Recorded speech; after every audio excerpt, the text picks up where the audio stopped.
Երևանի քաղաքապետարանը առաջարկում է սահմանափակել բջջային հեռախոսների գործածումը դպրոցներում։ Գործակարգավարական նիստում նշվել է, որ առաջարկվում է սահմանափակումներ կիրառել բոլոր դպրոցներում միաժամանակ ապահովելով իրավական հիմքերը։ Նաև առաջարկվում է 15 դպրոցում մշտադիտարկում իրականացնել, իսկ տարեվերջին գնահատել աշակերտների ֆիզիկական, սոցիալական եւ հոգեբանական ցուցանիշները, ինչպես նաև առաջադիմության որակը։ Արձագանքելով այս նախաձեռնությանը Երևանի քաղաքապետ Ավինյանն ասել է, որ առաջարկում է հարցը ուղարկել կարծիքի հավաքագրման, որից հետո ներկայացնել վերջնական լուծումներ։ Դպրոցականները սկզբում որոշակիորեն կընդդիմանան մեր որոշմանը, բայց կրթության որակի, նրանց առօրյայի եւ նույնիսկ երջանկության վրա այս սահմանափակումները վստահորեն դրական ազդեցություն կունենան։ Մի փոքր խոսենք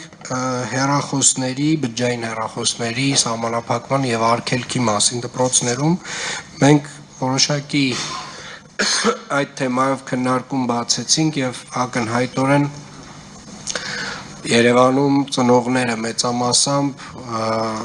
բացահայտ ընկալունակ էին այդ հնարավոր սահմանափակումներին, ոչ միայն ընկալունակ էին, այլ նաև ավելի աջակցում էին եւ խրախուսում էին, որով որ մենք որոշակիորեն կկարողանանք սահմանափակել բջջային հեռախոսների օգտագործումը դասապրոցեսի ժամանակ եւ որ շատ կարեւոր է երեխաների ընդհանուր դասապրոցեսից շեղվելու